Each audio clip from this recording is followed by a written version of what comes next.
Right. Welcome, everyone. We're very happy that you are here with us today on a very special day.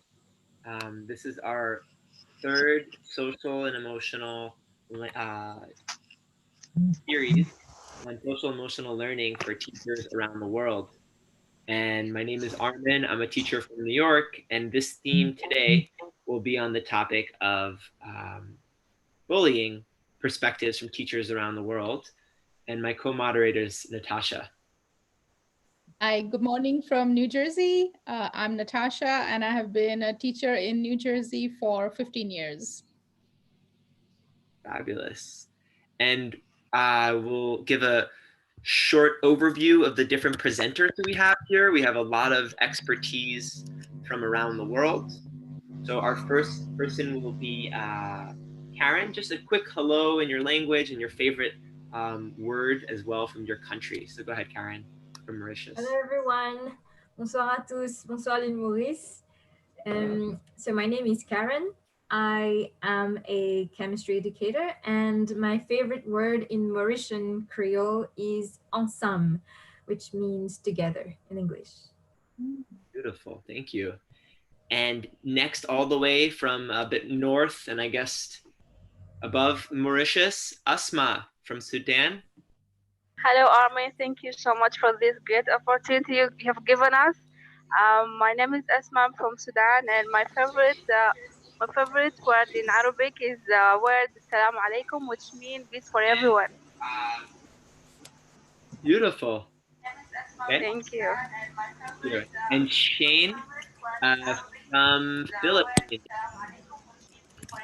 My other friends can mute Hello. themselves. Yeah. Hello. Kamusta kayo? I'm Miss Shane from the Philippines. I'm an English educator and I'm handling grade 7 students ages 12 to 14 years old. Beautiful. My And favorite word is mahal. Ibig sabihin love. Heart, heart. fabulous. And our next presenter is going to be Bryant as well from the Philippines. Yes, hi, good evening. In Tagalog, magandang gabi po.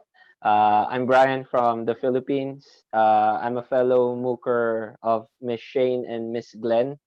And my favorite word is salamat, which means thank you. Wow. It's very similar to Assalamu alaikum from Sudan. There's a connection. Yeah, There's a connection there, no? that's right. Okay. And also from Philippines, Glenn, is your mic? Hello? Hi, can you hear me now? Yes. Just All maybe, right. yeah. Okay. Good evening, everyone. Everybody, I'm from Camp Laguna, the facilitator of Camp Laguna 2. And of course, I am an educator from the higher education. My favorite word in the Philippines is ingat. That's INGAT, which means take care. All right. Lovely. Thank you. And Santa from the same region but not Philippines. Santa, please. From Malaysia. Selamat petang, everyone, which means good evening. I'm from Malaysia. I'm Santa. I'm an English teacher. My favorite word would be in Bahasa Melayu, which means kelestarian, which gives a definition of sustainable. So we have some similar words with the Philippines, so it's nice to see that. Beautiful. Thank you, Santa. And we have our last presenter from Spain, Mar. Hello. How are you? My favorite word from Spain. Well, in fact, it's from Catalonia. I'm from Barcelona, so it's a word called piña, which in Spanish means pineapple, but in Catalan means a group of people that go together. So it's a really nice word, and I think very appropriate for the topic today. As we're a bunch of pineapples from around the world. Thank you. And Vong Mani from Laos. Sabadi in Laos mean hello everyone. So it's my great pleasure to be here. So I am an English curriculum developer at the Little Institute for Educational Science, the Ministry of Education and Sport Laos. And I was a high school teacher 6 years ago, and nice to see you all. Thank you. And my favorite Lao word is "sutnyot," means awesome. Thank you. Sunyat, awesome. All right, well, Sunyat, awesome. And so I'm really happy that we're here together, and we have so much wisdom of all the different countries. And today our topic is bullying. So, Armin, yes, your Natasha. word. We didn't get your word and my word. What's your word? Oh my gosh, I totally forgot. Okay, so I'm Armin. I'm from New York, but I'm gonna give you my favorite word is probably, I don't know. From English, I'm gonna just say resilience. It's my ability to be silent with myself and strong in myself, even through challenge. And if I'm loud, just be aware of what that's like. So being creative problem solver. How about you, Natasha? Sorry. My favorite word is from my heritage. I have Indian heritage, so it's namaste, which works for hello, goodbye, and it means respect. Beautiful. Great. So with that, we'll have our listeners watch one video and one podcast that we were studying as teachers to better understand what bullying looks like, what it sounds like, what it feels like, and then we're going to share our perspectives from around the world. So first one is a wonderful video that Natasha recommended, and it's from a whole movie called Let's Get Real. So I will play a portion of it, and we'll see what bullying feels like for students, specifically in the US. They were taking their fingers and like I'm Chinese, I'm Brittany and stuff. And when I got home, I got an email that said everyone hates me and no one wants to talk to me or be my friend.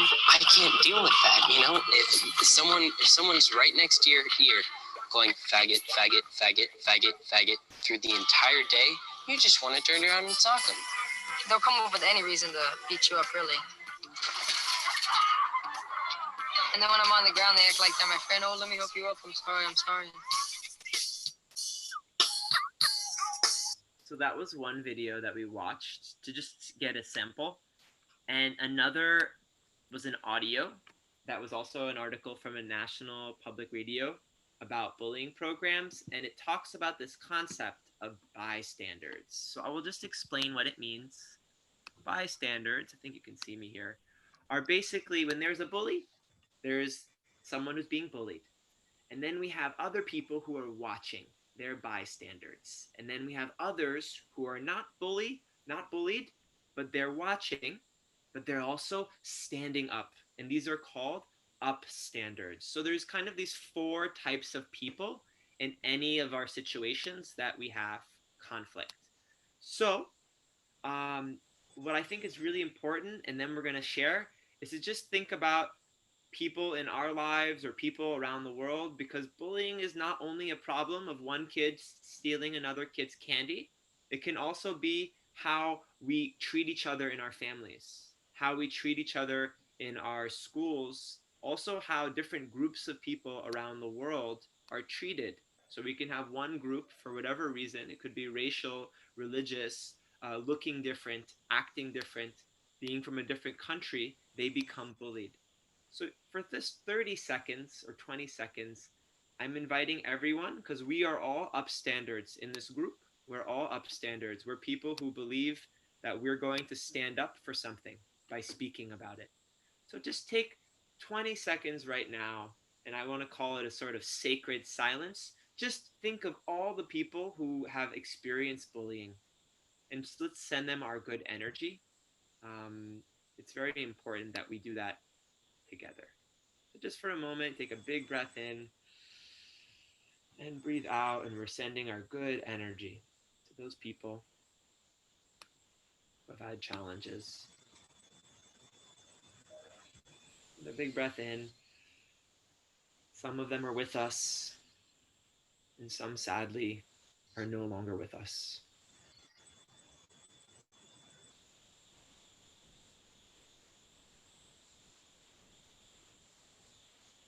we're doing is standing up to people around the world as best as we can. Thank you very much. You can gently open your eyes. So that is our intro. And I believe I'll be introducing our first presenter. But it's very important that we remember the people and the students who are experiencing bullying. And we think of them and we give them our energy. So our first presenter is going to be Karen from Mauritius. She is an educator of chemistry and also uses music in her teaching. And let's start with an opening question. What does bullying look like in your country, Karen? Thank you, Arman.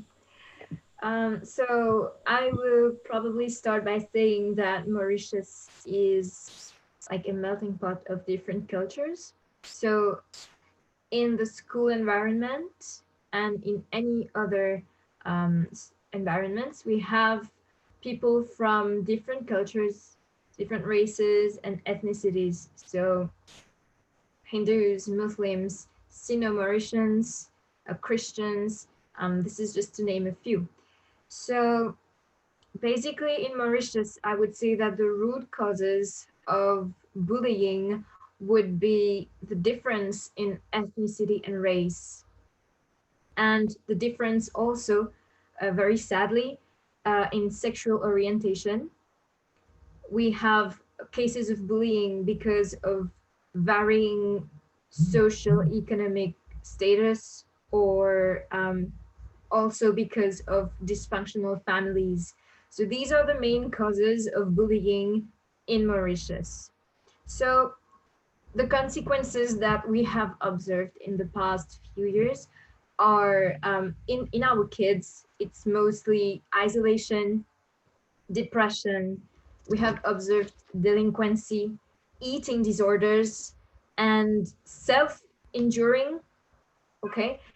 And in very extreme cases, there have been suicides. So this is very in extreme cases.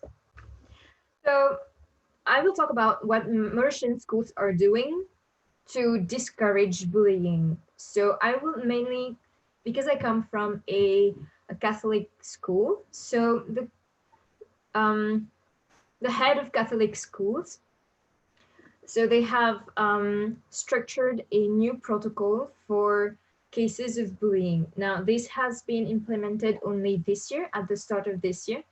And this protocol includes the procedures that we have to go through when we are dealing, we as educators, parents or school staff, when we are dealing with confirmed cases of bullying. The protocol also include how to identify red flags in children's personality, and how we can encourage those victims of bullying or the bullies themselves, how we can encourage them to speak up and tell the truth, and how to recognize also the persons with whom they feel comfortable to share about their stories. So this is what Catholic Mauritian schools are doing. And I'd like to say that bullying is a very big problem here, in a sense that the attacks almost occur when adults are not around. The places where these occur is mainly in the school itself, but also after school at the bus station. There's a place called Rosehill in Mauritius at the bus station, where after school hours, we have students from about more than 10 schools that come together to take the bus and go home. And this is the main place where cases of bullying will occur, like name calling, physical aggression, or even taking videos of people being abused physically or verbally. So, so that's the main place, in buses or in a bus station, in schools also. So before the COVID-19, before schools were closed, I remember that we had, in my school where I teach, we had 2 resource persons. They came to talk to the grade 7 students about cyberbullying. And this is what also the government is doing in different schools, not in my school, but in different schools. They send resource persons to talk about cyberbullying.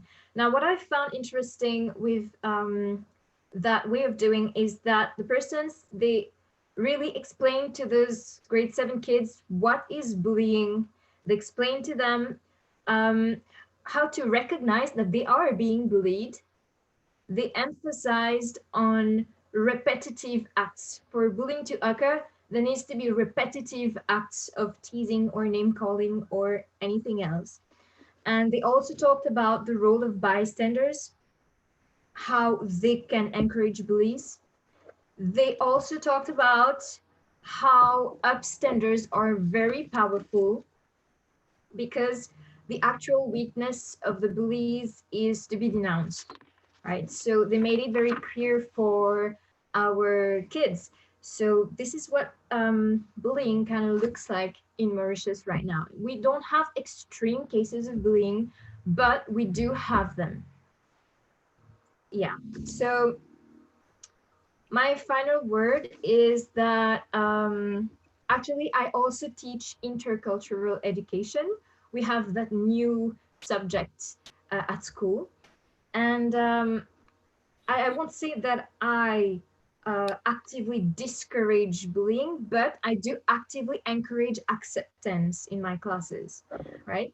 So what I do in these intercultural education classes is I create a safe space for my students to share about their culture, to share about things that are special to them, so that they can see that their friends, they maybe have the same interest, even if there are clear differences of race and ethnicities. So encouraging acceptance maybe is one of the solutions to bullying and how to discourage it. Thank you. Yeah, thank you, Karen. I think, Mauritius is a very interesting example because in one small country of, 1,200,000 people, you have all these different groups living together.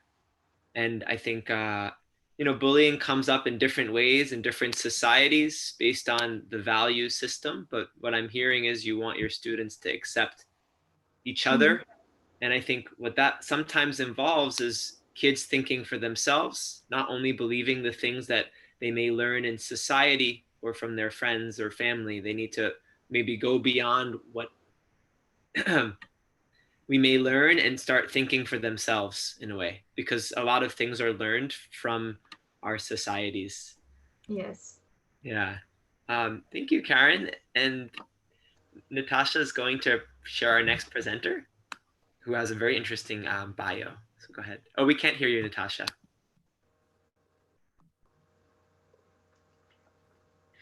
Yeah, thanks, Karen. I think I've heard a lot about Mauritius, and it's so interesting to have communities and societies like that, which have people from all over the world, because that's where we can have meaningful dialogue, kind of like what we are doing now. So it's so precious to be in a part of a community like that.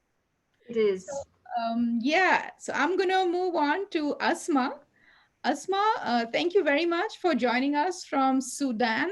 Asma is an educator in Kibeda International School in Khartoum, and she has been working full-time with the young learners, and she's been teaching for over 3 years now since her second year at university.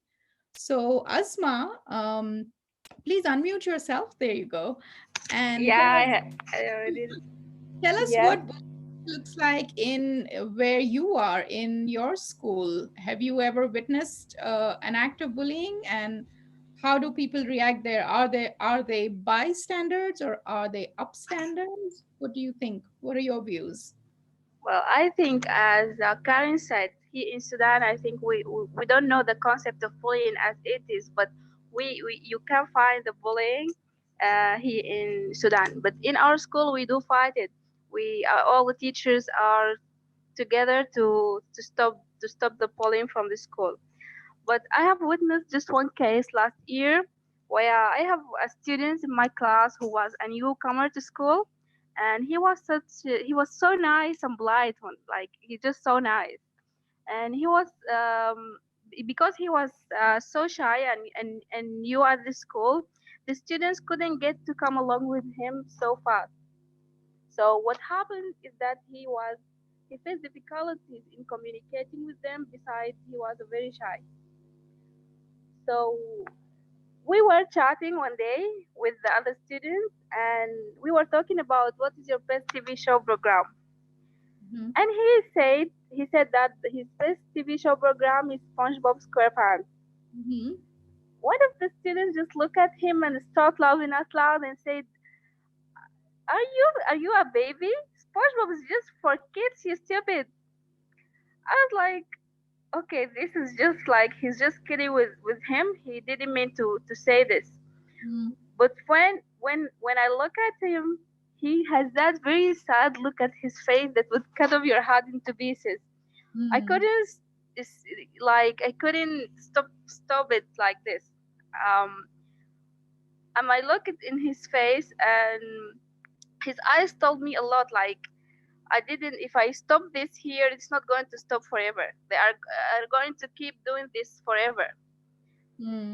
And I said, okay, why not SpongeBob? SpongeBob is interesting. I love SpongeBob, and I watch it too. Then all of them start looking at me and they start laughing. Yes, I love SpongeBob. I love SpongeBob.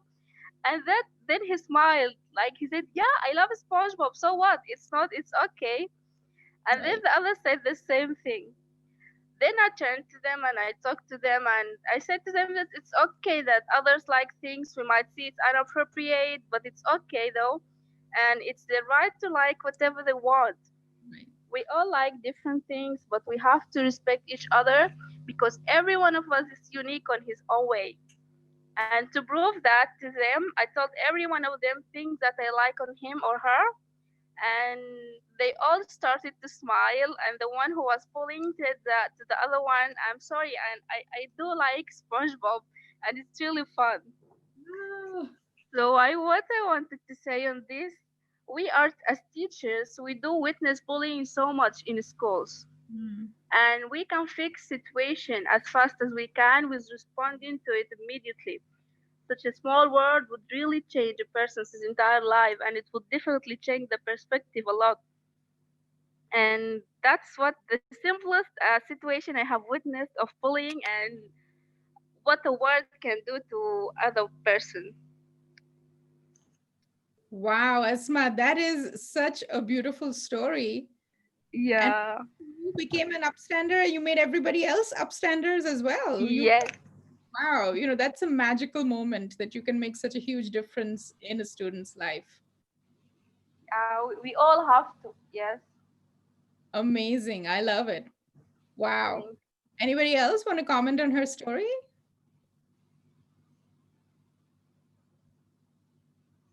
Or Armin, do you want to move on? Go ahead, please. Santa. Yeah, so I was just thinking that how Asma approached the kid without harming him or her. Like, acceptance is so important in society, even though it's not okay. So we have different group of people, and acceptance has become a very crucial thing around the world, even before the pandemic and during the pandemic. So, we need to teach children, students more about acceptance. Even adults, we need to teach adults about acceptance as well. Exactly, yes. Yes, so I think you've taught all your students and us such a beautiful lesson, like how to just be an upstander, validate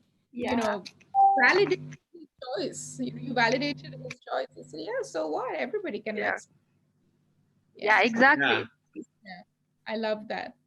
I would just add your point that, what we're talking about, what you did for those children is what Karen just said as well, acceptance for difference. Exactly, yes. I wanted to mention that the class that she teach is a very amazing thing to prove that we all have the same. Oops. We lost her audio. Yeah, we do all have the same basic things. We're humans, but along the way, we get lost in the details. And then, people die in our societies every day because of those differences that we see. Mm-hmm. So Asma, thank you so much. And thank you for that story. Mm-hmm. Yeah. I'm going to present our next presenter, who is from Malaysia, Santa Nar Chandran, and she's a primary educator, and she's passionate about quality content in her teaching and learning sessions, and also about the sustainable development goals and human rights, and educating children with messages that are, go beyond just using English, but English as a means to, make students more aware and conscious citizens. So, Santa, can you hear us? Yes, I can.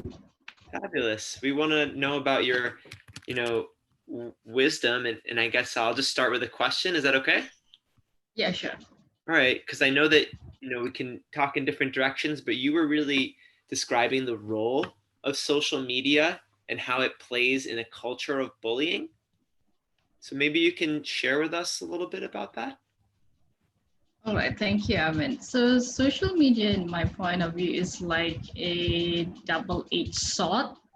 It either can bring people together or break people apart. So, it's a sword with double edge, and really it can cause a lot of issue and even good side of things. So what is famous currently right now, the trend of cyberbullying. Cyberbullying is definitely not okay. So example of cyberbullying that occurs is like posting harmful comments or sharing hurtful images or embarrassing images and making threats online and sending, hurtful emails and all those kind of things.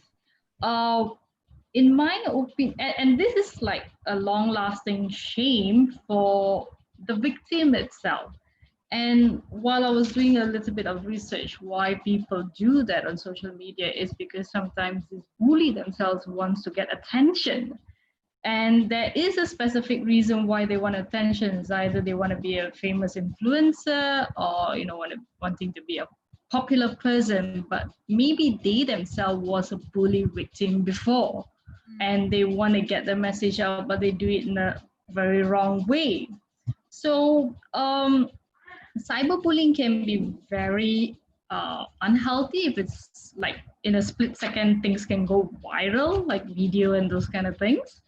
And like, in my opinion, there's two things that we could tackle the role of cyberbullying in a way where the social media creators, those creators like Facebook, Mark Zuckerberg, or even though you have set rules and regulations that you have age criteria, even if you sign up for a profile, but you should have like a stricter rules of posting administration, which could create a potential threat or harm. So, there will be a pool of word choices that you can identify in cybersecurity, and, what social media team can do is like, Instagram, TikTok, Snapchat, Facebook. What they could do is they can join effort with anti-bullying organization and come up with a, collaboration of stricter rules online. Even though people have a point of view, or it's their freedom to have an account or profile, or able to just have a profile, but there is a limit of sharing things and posting things. The second thing is that parents, teachers, and students should be educated about cybersecurity and digital marketing content. Schools should have cybersecurity lessons, like teach about why it is good to learn about it, what harm it could do. And teachers should learn it. We are all, in the generation throughout this pandemic, we have been like online and we have seen enough, things on social media, and it can cause harm in any way when things can go viral.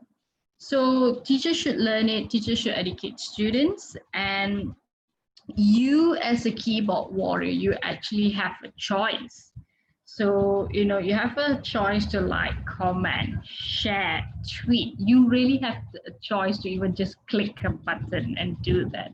So before you do that, I would advise you, as an adult or as a student, as a teenager or as a child who's using the smartphone, the parent's smartphone, trying to do something, be reliable, be more valid, make sure whatever you're doing is worth it so that it doesn't go off track, and think about the consequences of the actions that you do online. So be more logical, be more concise, and what you do.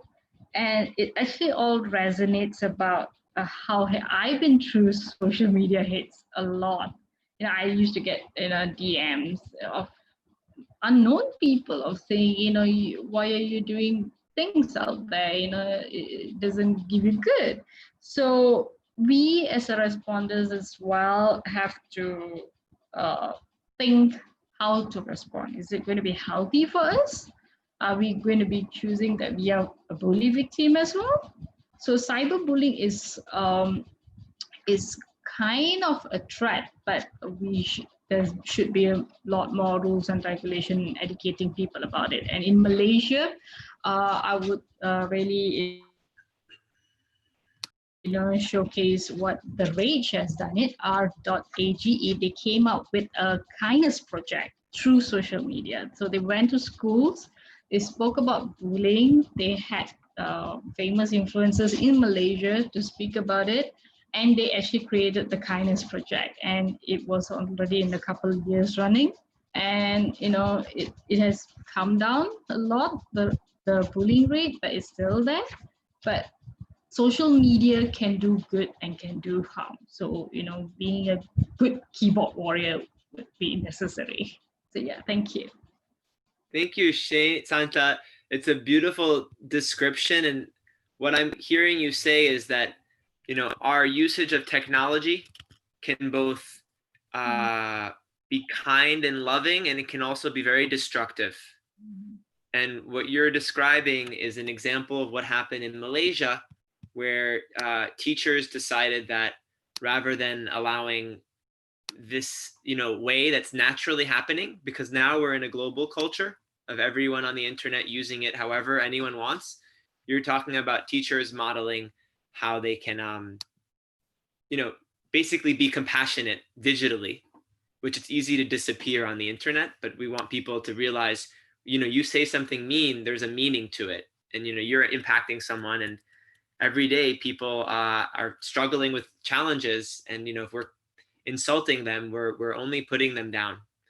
So thank you. And I'm going to now bring our next presenter. Bryant is an educator from the Philippines. Bryant, are you here? Yep, I'm still here. Fabulous. So maybe you can just comment for us a bit, Bryant, about bullying in the Philippines and your experiences with this as a teacher. All right, thank you. The bullying situation here in the Philippines is, how will I say this? They're using the technology, like what Santa has said, because of the cyber breach that's happening. The applications, the social media platforms are being used to bully someone. I'll be honest, I've experienced bullying someone, and to share off, it is my best friend in college that I bullied before because I was just transferring on that school. And I'm not scared to tell it because we're here as an educator. We're here to share our experiences. So when we first met, this guy was really, I would say, he's not your typical college student. He's a bit shy, and I'm a bit of person who knows I don't like this kind of person. So I'll be honest, we've bullied him using Facebook. We always mention his name with some funny memes. But then later on, I see that this person just needs, the right attention. He's just looking for a friend. And after that, I become this outstander. You know, I become his best friend, and he just graduated this year, despite of the pandemic situation. But I'm very happy to announce that he already graduated as an educator as well. So I would say that the bullying situation here is being rampant because of the mispractice or malpractice of the social media. And as an educator, we must be the first one to correct that issue that is happening, because we are in the position to tell them that this social media platform is used to inform, not to destroy someone's life. Because if you posted something on the social media, it wouldn't be erased. That's my mindset. A simple joke would last in the social media world forever. So it's a lesson for me, and I'm happy that we've been friends with that, or that guy has been my best friend now. So it's a lesson that I'll cherish forever, and I keep on sharing it with my students. I'm an English teacher, but then, I really love incorporating life lessons with them. So I guess that would be my 2 cents in this situation, Armin. Thank you. I think Shane wants to add something, but Yes. Brian, Shane. Yes. I just want to add something. Let us remember that cyberbullying does not only takes the form of posting something online. So it can also be done in email, instant messaging, chatting. The use of the social media, Twitter, Instagram, and other social media platforms, it can hurt and harm someone else's reputation. So let us remember that bullying is like bullying is like a bad cat. Even after it heals, the scar is always there for a life. People that have been bullied usually remember it for the rest of their lives, and the scar will always be there even when you cover it up. So as an educator, of course, I know bullying is one of the main social issues here in the Philippines. Let us be aware, let us educate ourselves first, and then to our students, let us share what we know. That's it. Yeah. Glenn wanted to jump right in. Yeah, sure. We are talking about social media, right? And I would like to give an impact of the social media to the bullies. You know what? When a child is being bullied, they do not say it. They do not say it, right? They do not say anything to their parents until the bullying is really bad. They are afraid that people would see them weak. Have you noticed that? They're really afraid that people would be disappointed in them for not defending themselves. They are also afraid that people would be disappointed. Their parents would be disappointed for not defending themselves. We did not teach our children this way. We didn't teach them. You know what? Our society teaches children these messages that if you are going to tell people that you're being bullied, you should protect yourself, you should defend yourself on your own. We didn't teach our children that way. Our society taught our children this way. They got the messages, from where? From television, right? From music, from video games, the famous video games, right? And yes, I know you agree with me, right? If I say that the video games taught our children that they have to protect themselves, that they have to defend themselves, and it makes them weak. It makes them afraid of telling what they are going through, because they are afraid of people and parents would be disappointed on them, you know. And I would like to share, and I know those people who are watching us right now, you can actually visit a documentary entitled The Mask We Live In. It's very helpful to parents, it's very helpful to everyone to understand the side of the bullies, right? So, you know, bullying never stop. We are talking about the social platforms, right? The bullies extend the bullying, continue via text messages, via emails, Facebook, Twitter, Instagram, and Snapchat. The problem is it doesn't stop, and it can make someone feels that they are worthless, and worse is they would be better off, killing themselves, committing suicide. So that's the problem with the society and the social media when it comes to bullying. Thank you. Glenn, it's such a beautiful point, and I just gonna repeat it back. What I heard is that we as teachers need to be models, and we also, it's actually related to the article on upstandards and bystanders. We also need to teach young people how to be upstandards themselves. And upstandard, someone was asking before, is standing up for something you believe in. And what you were talking about is usually people, they stay quiet, they suppress it, no, there's no problem.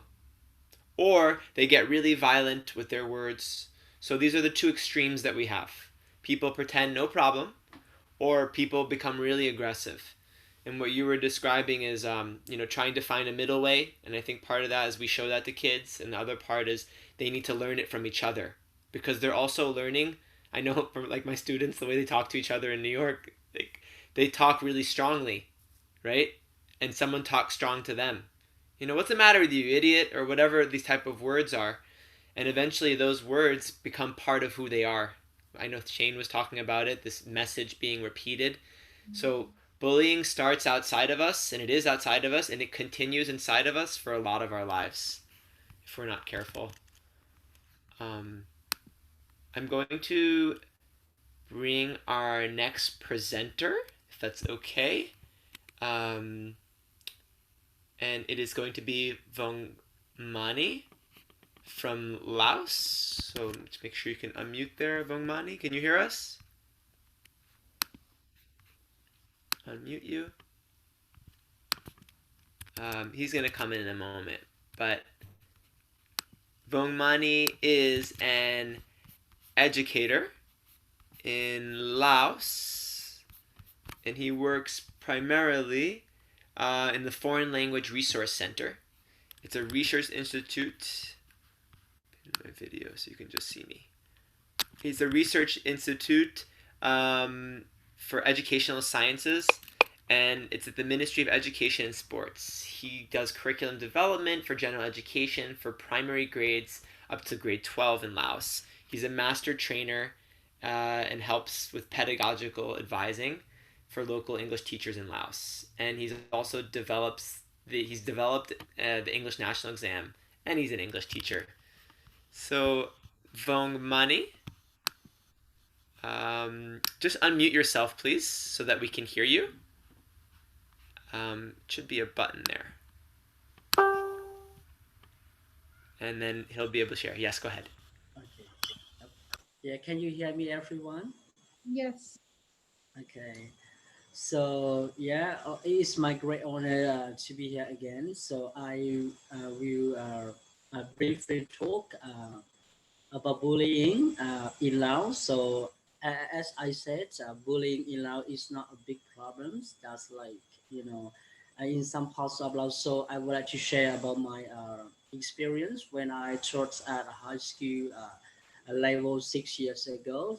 So normally the types of bullying in Laos, for instance,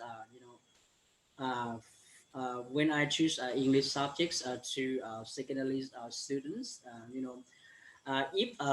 if my students can't pronounce the word correctly or say, in English, they have mistakes or errors, of course, some of their friends might laugh, at them and make them sigh or, feel embarrassed like that. I think it's like a small problems like that. And next time, so they can't speak out and they can't act, act it out like that. And another issue is, the students in the classroom.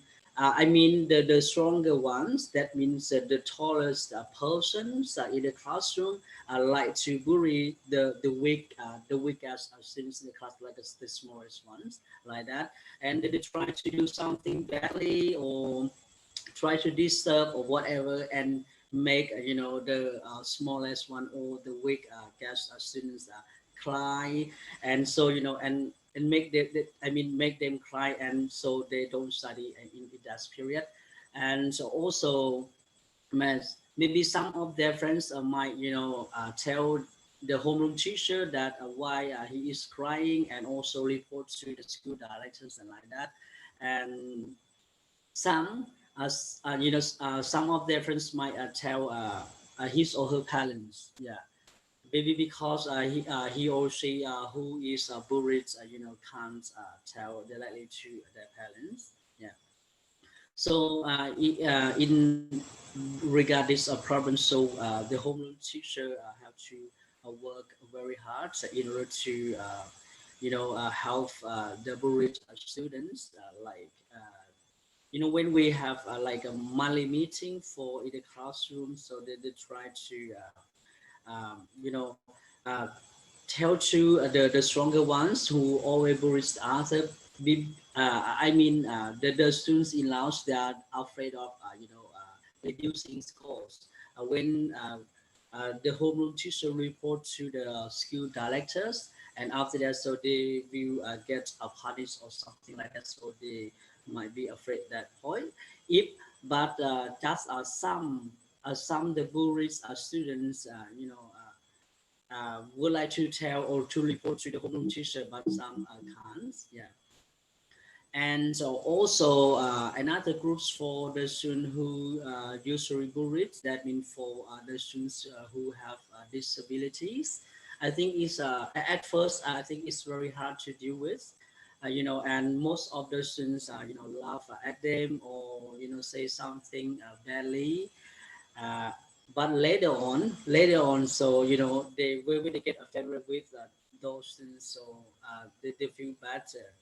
Because of the homeroom teacher had to explain to them, and also the Buddhist students like who have disabilities get support from teacher, and they have priority or something like that. So in Laos, yeah.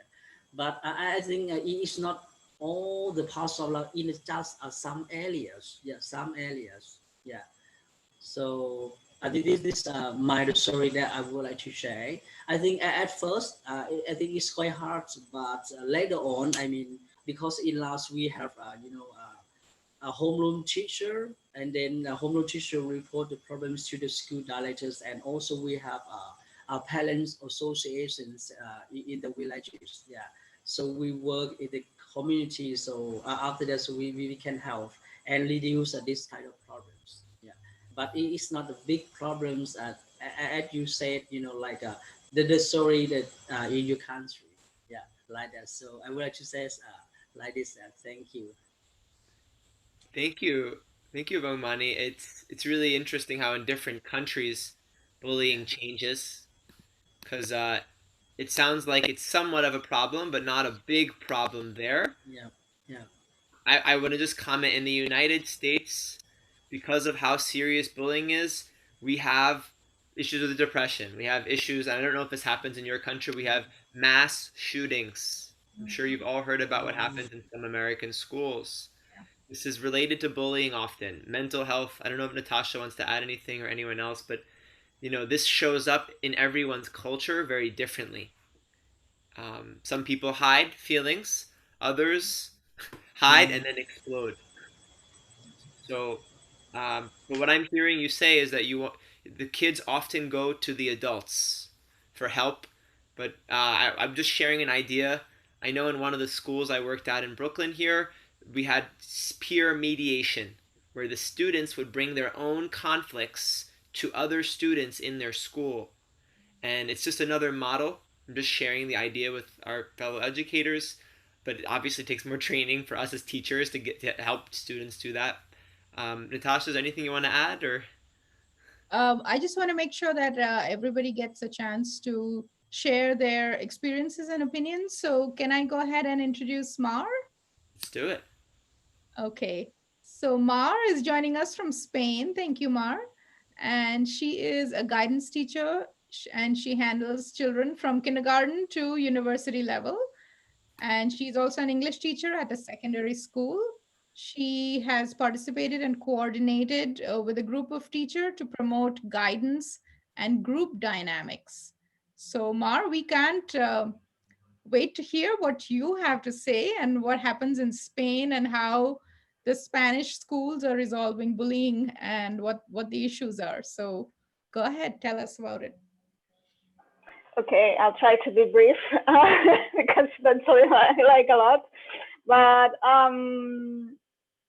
one of the things that happen here is that what's trendy in society in this moment affects secondary schools and affects about the topics of bullying. For example, last year we had sadly a really bad case of sexism in Spain, and teenagers imitated, the sexual harassers and made jokes about that.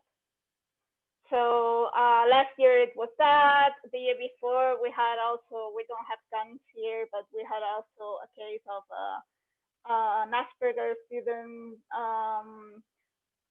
shooting a teacher with an arrow. And then he killed him. So we have also that, even though we don't have, guns all over the place like in the US. This year, of course, the only place where bullying can happen is social media.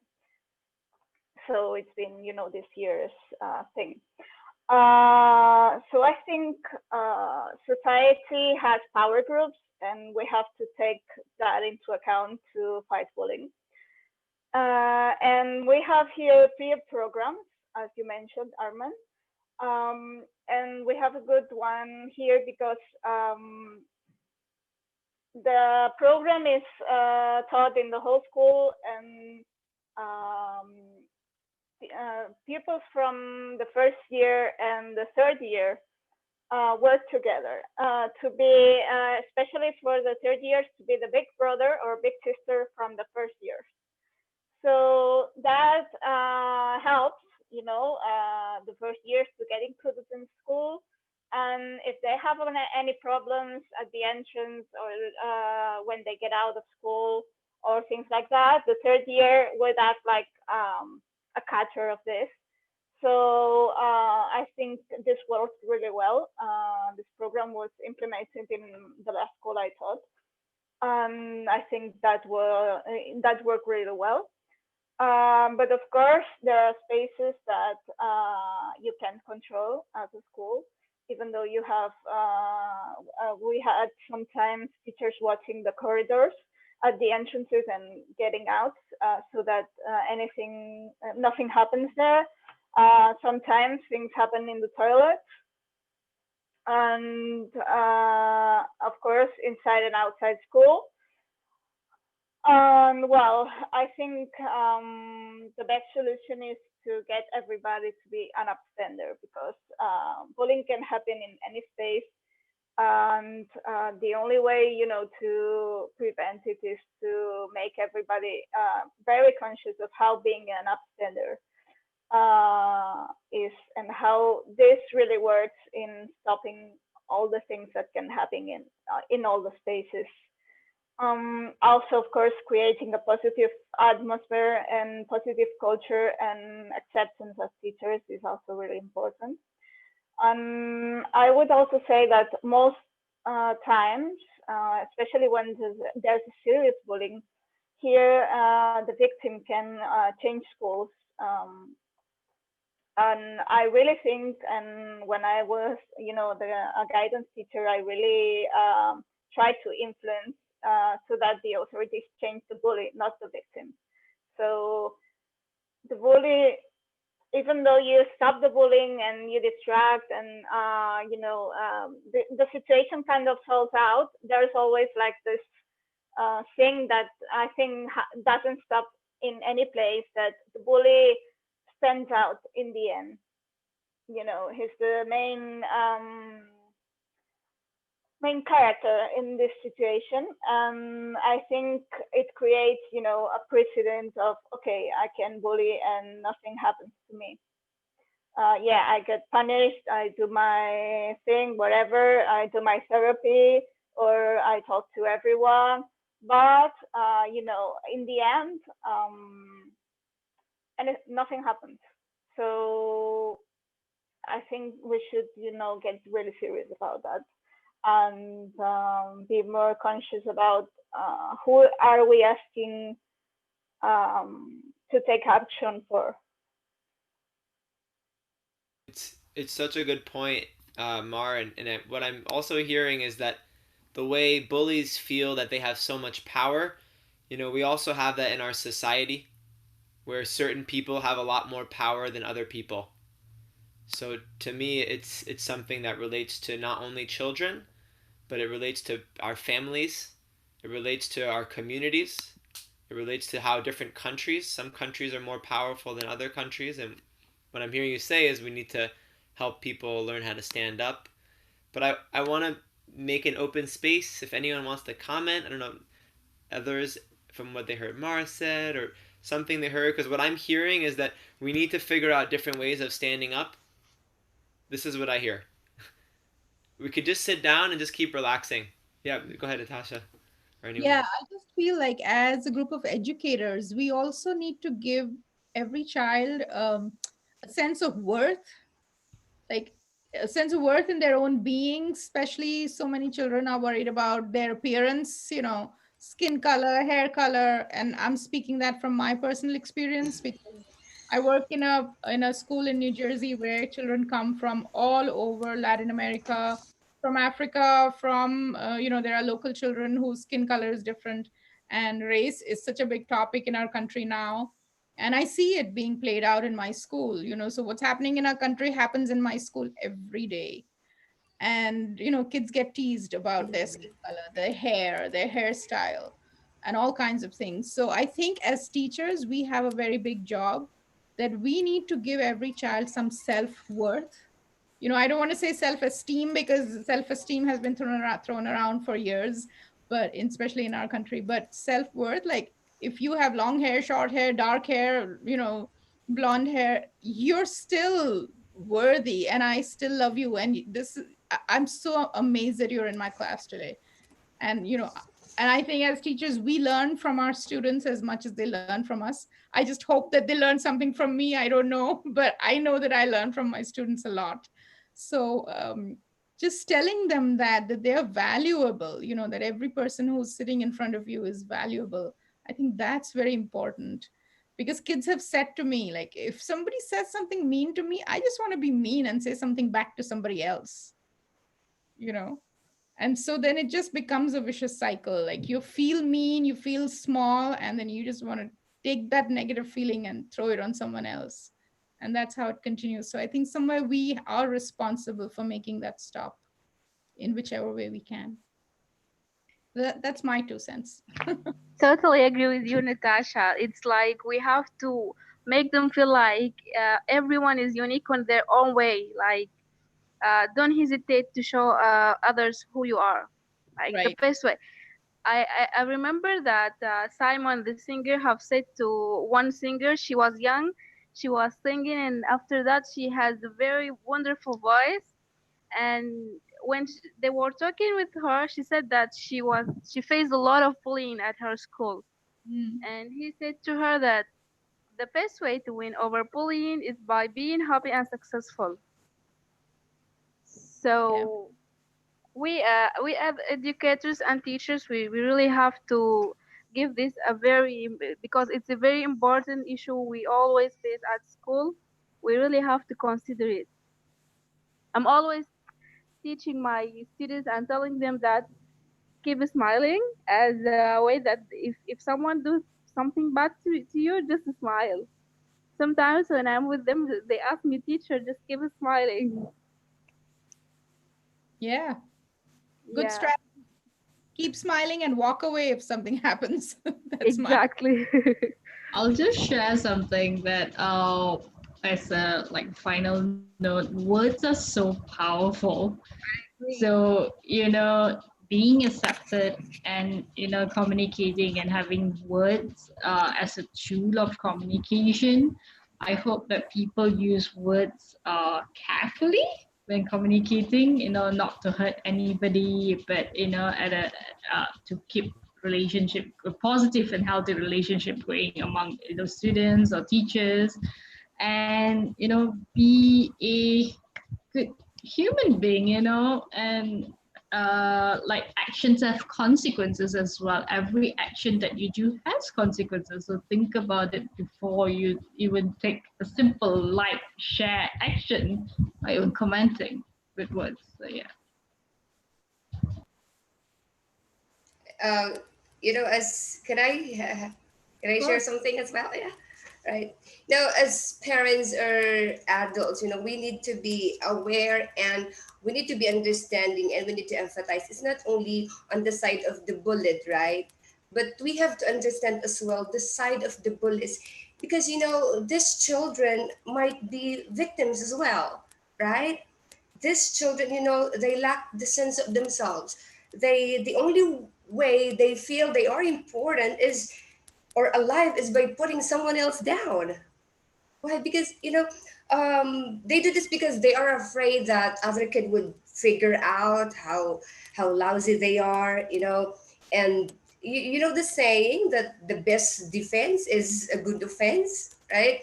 So they hope that by acting the big guy in the campus, that other people would see them as a big guy, and they are able to keep their secret.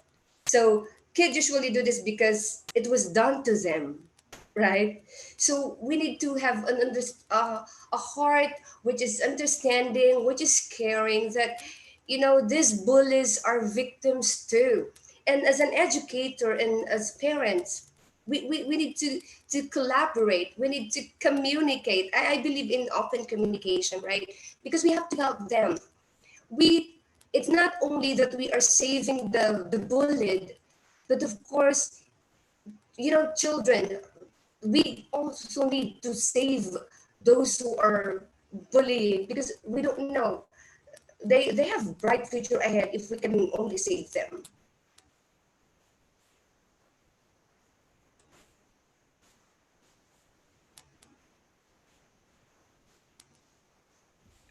Such a good point. Yeah. Yeah, such a good point. I would like to share one thing. Um,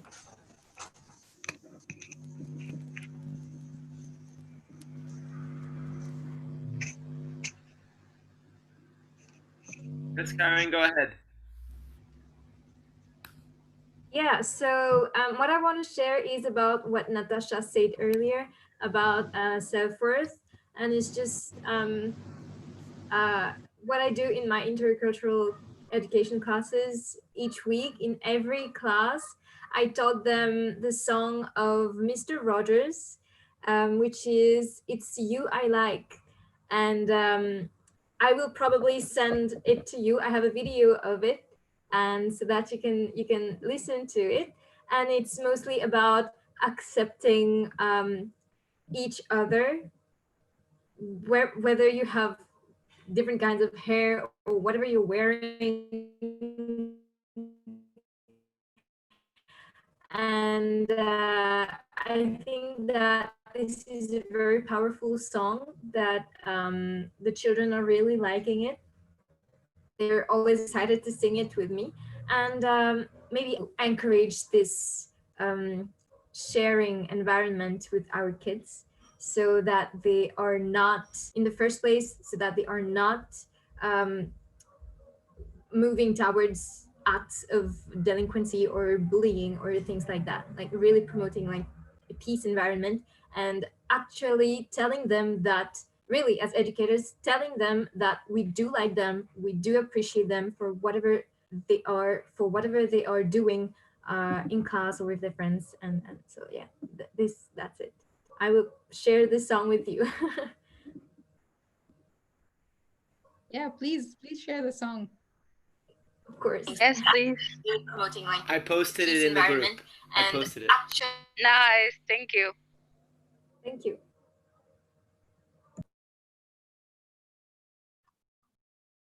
Anybody else want to jump in for just the last few thoughts? Yeah, me, because I've been out for quite a while, but I was really listening. So, what I realized after, what happened with me when I was still in college with that buddy of mine was during the time that he's being bullied. I saw that he's trying to build up his self-confidence. Uh, I would be, I would like you to picture us together. The confidence that I have is much more higher than what he can show to others. But then, I saw that this guy has a capability to build it up. That's why instead of staying as a bully to him, I stand with his ideas. I help him. Uh, I know because just to share, Miss Glenn was my professor before when I was in college. So she knew this story and she was there when I was, as if I treat this guy as my brother. After bullying him, I saw that there's a potential on this guy. I've been with him on our research, even on his own research. Even when I'm already working, I visit him in the school. I talk to the teachers. How's my buddy doing? And then now that he already graduated, I'm one of the proudest person because I saw that his confidence has been built up from being bullied to now an advocate of, he's standing for his right. He's trying to defend others because now when we're talking in a group of friends, he's trying to defend others that he would say that's not right. I've experienced that, so why should they do it? So there's something that build up from him after the impact that happened. So the thing that I would like to to end it up, uh, let us teach them to think it in a positive way. I know others cannot do that. It's very difficult, most especially if there's a physical abuse that's happening. But let's try to enlighten the minds of the kids who are being bullied and those who are bullying that, if there's a problem, talk to someone who can understand you. And I believe that it would be the parents, the family, and those kids who are already bullied. Let's, help them, enlighten them that it's not the end of everything. Try to learn from that, use it as your weapon to be as strong as those person. I guess that's the piece that I would like to give again. Yeah, because each of us can help save someone's life, and I think that we forget that we're not only teachers of language or science or psychologists or whatever. We're actually life savers and life supporters. Like they have the life. With all the COVID, they have the person with the oxygen thing. There's not enough here. But that's what we do in society as teachers, and I think we do that for each other as within our teaching community and with students, or we're life drainers. So one of the two. Anyone else want to share our final thoughts? I don't know if we heard everyone's voice. Yeah, I just want to say, while you said we are, I just want to say we are healers as well, because we have all these young children, young people in our lives, and you know, the way we give them the positive energy, we can heal them and heal ourselves too. So and we've also, all of us have experienced maybe being a bully, maybe being bullied, being an upstander, being a bystander. So we're all of those things in different moments. And I think it takes, what Brian just said, is it takes someone to go through something to help someone else get through something. So this is what I'd heard. I want to make sure we get Shane, Vongmani, Mar, if anyone else has a final thought, because we want to respect our listeners. Yeah, I think Vongmani, did you want to end? We didn't hear from him so much. I heard from you. Yeah, I think it's the best lessons for me. Yeah. So of course, yeah. So yeah. So my final thought is nothing too much. Just I just would like to learn from your experience. If I deal with here in Laos, so I try to apply the sort of things that you just mentioned earlier. So from you, yeah. So I do hope that so the circumstances in Laos is is not violence. In comparing to your current situations like that, but yeah, I think we will try to deal with that. Okay, so for me, I think it's the best lesson from you. Thank you. I learned from you a lot today, and also is my new topics and areas, but I'm interested in learning about the bullying, and I would like to know violence of bullying in our world.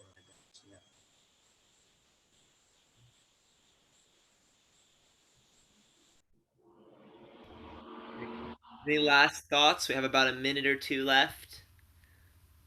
Just want to say thank you. Yeah.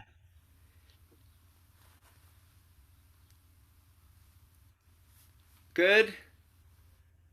Any last sign language love? I know Glenn wanted to say something about parents. I don't know if you want to share it, or Shane, or any because we're gonna go. Yes, this is just short for parents. Brian and Shane are better to share something on the part of the educators. But how about on the parts of the parents, right? As educators, we do connect with parents because we do collaboration with parents to help the child or to help the children who are being bullied or who are bullies. Now, the parents should be aware of the warnings that their children might be going through, right?